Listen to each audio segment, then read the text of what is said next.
ঘূর্ণায়মান পাহাড়ে ঘেরা একটি অদ্ভুত গ্রামে দুই অবিচ্ছেদ্য বন্ধু আরিয়ান এবং কুনাল থাকত।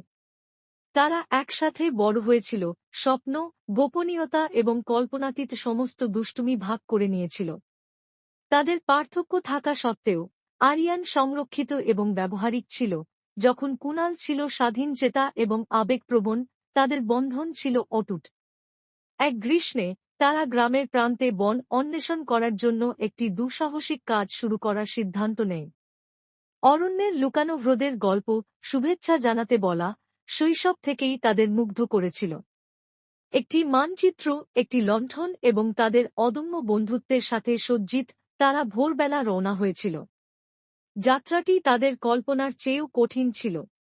কাঁটাযুক্ত আন্ডারব্রাশ তাদের জামাকাপড় ছিঁড়ে ফেলল এবং মানচিত্রটি প্রায় অকেজো হয়ে গেল। রাত নামলে তারা নিজেদের হারিয়ে ফেলল। ঝিকিমিকি লণ্ঠনের আলো পথের মধ্যে একটি কাঁটা প্রকাশ করে এবং তর্ক শুরু হয়।